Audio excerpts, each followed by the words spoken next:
Hello and welcome back to my channel. Pakistan और India का जो सुपर फोर का मैच है एशिया कप में, उस हवाले से थोड़ी सी बात करते हैं। सबसे पहले तो फैंस के लिए एक गुड न्यूज़ है कि आज जो बांग्लादेश और श्रीलंका का जो मैच था वो कंप्लीट हुआ है और काफ़ी मौसम भी हमने अच्छा देखा है। बारिश नहीं हुई तो कुछ लोगों का ये ख्याल था कि शायद जो सुपर फोर के मैचेस हैं वो बारिश से मुतासिर हो सकते हैं, लेकिन आज जो है वो एक गुड न्यूज़ इस सेंस में थी कि अब उम्मीद है कि पाकिस्तान और इंडिया का भी मैच होगा और इस मैच में रिजर्व डे भी है। तो अगर मैच अगले दिन पे जाता है तो I think at least each innings में 20 ओवर्स तो हो ही जाएंगे, जो कि रिजल्ट के लिए काफ़ी होते हैं। वैसे जो रिसेंट टाइम्स में जो बारिश की प्रिडिक्शंस हैं वो कोई इतनी खास कामयाब नहीं हुई, क्योंकि अगर आप लोगों को याद हो जो पाकिस्तान इंडिया का मेलबर्न में जो T20 वर्ल्ड कप में मैच था उसमें भी 80 to 90% चांस था रेन का, लेकिन एक बड़ा ही ज़बरदस्त मैच हुआ। 40 ओवर्स हुए थे उस मैच में। और फिर जो वर्ल्ड कप फाइनल था T20 का, England versus Pakistan in Melbourne, उसमें भी जो है बारिश की काफ़ी प्रिडिक्शन थी, लेकिन वो मैच भी जो है वो कंप्लीट हुआ।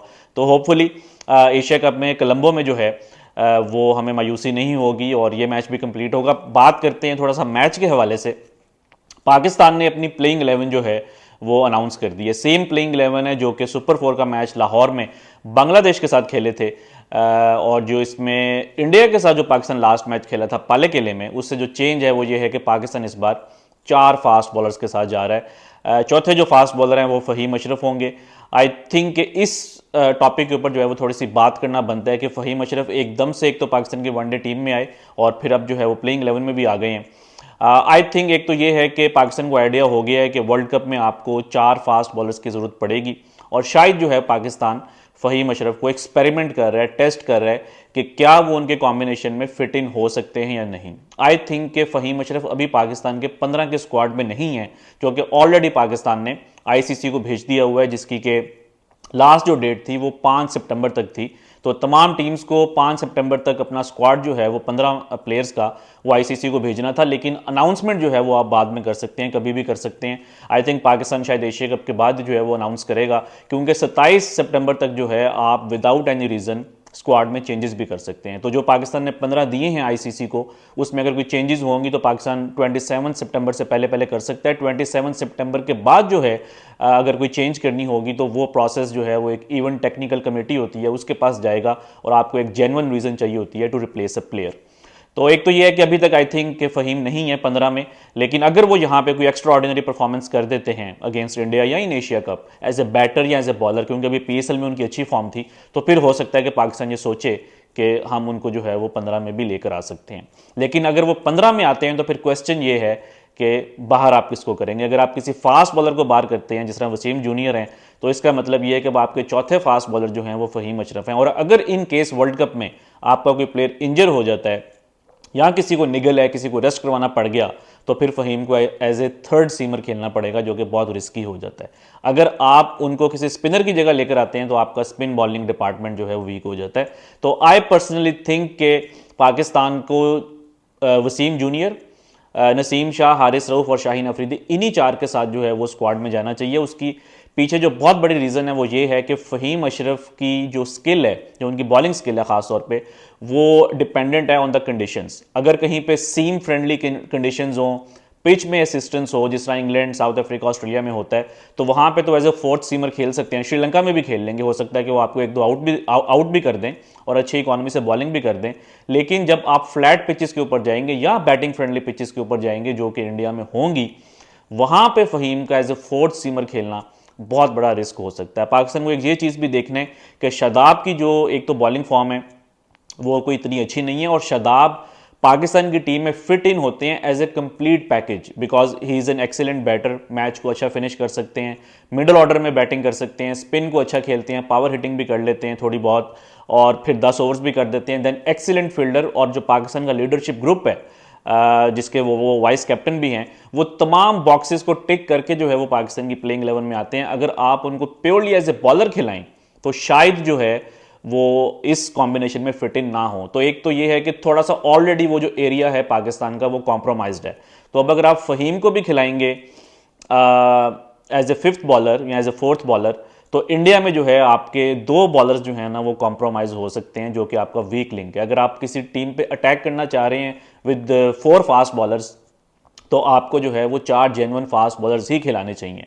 तो श्रीलंका में आई थिंक ये combination it might work with Fahim Ashraf, but India में जाके जो है वो आई थिंक पाकिस्तान को इसके ऊपर थोड़ा जो है वो चेंज करना होगा। और तमाम टीम्स के अगेंस्ट आप 4 फास्ट बॉलर्स नहीं खिला सकते। हो सकता है ऑस्ट्रेलिया के अगेंस्ट, साउथ अफ्रीका के अगेंस्ट, इंग्लैंड के अगेंस्ट, न्यूजीलैंड के अगेंस्ट, इन टीम्स के अगेंस्ट, इवन नदरलैंड्स, आपको शायद 2 स्पिनर ही खिलाना पड़े। फास्ट बॉलर्स में भी आप खिलाएंगे अगेंस्ट श्रीलंका, अफगानिस्तान, इंडिया, बांग्लादेश, जो कि एशियन टीम्स हैं, जो कि फास्ट बॉलिंग पे जो है थोड़ा सा फंसती हैं।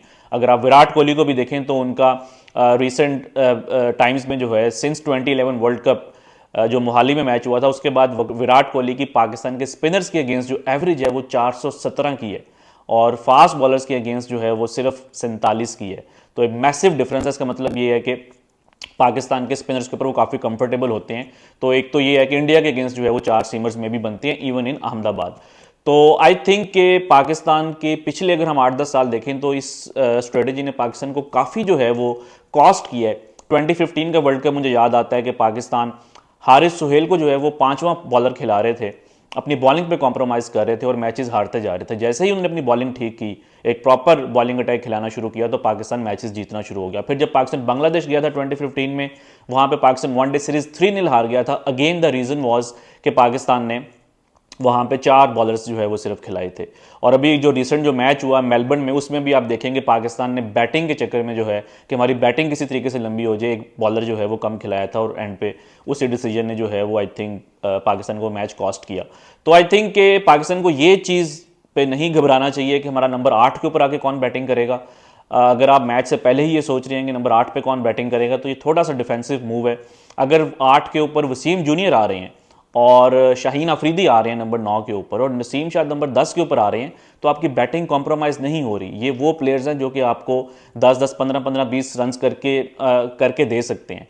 लेकिन अगर आप बैटिंग फ्रेंडली कंडीशंस में एक ऐसे बॉलर को खिला रहे हैं जिसकी कि स्पीड जो है वो 130s में है और रिकॉर्ड भी अच्छा नहीं है, तो आप अपनी बॉलिंग को कॉम्प्रोमाइज़ कर रहे हैं। तो आई थिंक पाकिस्तान को अपनी पास्ट से जो है ना, जो पास्ट मैचेस हैं उनको ज़रा सामने रखना होगा कि ये जो स्ट्रेटेजी है कि अपनी बैटिंग लंबी कर लो, इसने हमेशा जो है वो, या मोस्ट ऑफ द टाइम जो है वो पाकिस्तान के लिए कोई इतना फ़ायदा नहीं किया।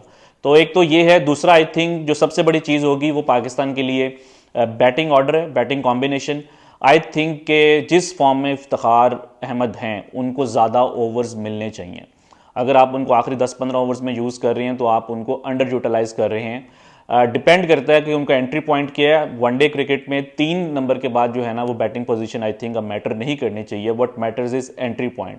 आप किस नंबर के ऊपर जो है, किस ओवर नंबर के ऊपर जो है आप बैटर को भेज रहे हैं। अगर आपके शुरू में 2 जल्दी आउट हो जाते हैं पावर प्ले में, Rizwan can come at 4, totally fine. उनकी बहुत अच्छी परफॉर्मेंस है रिसेंट टाइम्स में। 2 सालों में अगर आप देखें तो उनकी तकरीबन 50 की एवरेज है। अच्छी फॉर्म में, अच्छे प्लेयर हैं, मैच विनर हैं, गेम चेंजिंग इनिंग्स खेल सकते हैं।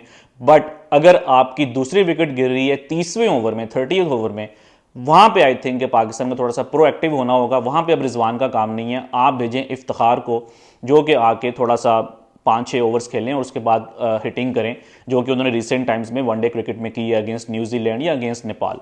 तो ये थोड़ा सा पाकिस्तान को देखना होगा। आई थिंक के पाकिस्तान की जो टीम है बहुत देर के बाद आप कह सकते हैं कि एक स्ट्रॉन्ग टीम लग रही है वनडे क्रिकेट में। मुझे नहीं याद पड़ता सिंस 1999 वर्ल्ड कप पाकिस्तान की जो है वो इतनी स्ट्रॉन्ग टीम हो कि आपको पहले से पता है कि आपके 11 प्लेयर्स कौन से हैं। 1-2 प्लेयर के ऊपर क्वेश्चन हो सकता है, लेकिन अगर आपको 9 प्लेयर्स का भी पता है कि कौन से हैं, तो ये भी एक स्ट्रॉन्ग टीम की जो है वो निशानी है। और जिस तरीके से पाकिस्तान ने पिछले मैच में बॉलिंग की थी फास्ट बॉलर्स ने, उसका भी जो है आई थिंक थोड़ा सा एडवांटेज होगा, पाकिस्तान को कॉन्फिडेंस होगा। वो जो एक पाकिस्तान से मिस्टेक हुई कि आपने मिडल ओवर्स में फास्ट बॉलिंग से अटैक नहीं किया, वो आई थिंक पाकिस्तान अब नहीं करेगा और फास्ट बॉलिंग से जो है वो अटैक करेगा। फहीम अशरफ भी खेल रहे हैं, तो आई थिंक कि ओवरऑल एक अच्छा कॉम्पिटिशन होगा। इंडिया की टीम बहुत ज़बरदस्त है, उनको आप किसी भी तरीके से जो है वो लाइटली नहीं ले सकते। एक्स्ट्रा ऑर्डिनरी टैलेंट है उनके पास in the form of Shubman Gill. I know थोड़े से इनकन्सिस्टेंट हैं, बट ऑन हिज डे वो एक लेजेंडरी इनिंग्स खेल सकते हैं और फ्यूचर है वो इंडिया का। और then in the experience in the form of Rohit Sharma and Virat Kohli, I think एक बड़ा अच्छा कंपटीशन होने वाला है। हार्दिक पांड्या जो है हमें पता है कि कितने बड़े गेम चेंजर हैं। तो दोनों टीम्स जो हैं वो बैलेंस्ड हैं, अच्छी टीम्स हैं। किसी को आप बहुत ज़्यादा एज नहीं दे सकते दूसरी टीम के ऊपर, लेकिन क्योंकि पाकिस्तान की रिसेंट हिस्ट्री अच्छी है, रिसेंटली नंबर 1 भी थे, ये मैच जीत के दोबारा नंबर 1 बन सकते हैं। तो आप कह सकते हैं कि may be 55% in favour of Pakistan या 45 इन फेवर ऑफ इंडिया। एक अच्छे मैच की उम्मीद है। होपफुली जो बारिश है वो दूर रहेगी और पाकिस्तान जो है और इंडिया, पाकिस्तान और इंडिया की जो दोनों टीम्स हुए हैं वो हमें 50 ओवर्स का जो मैच है वो देखने को मिलेगा।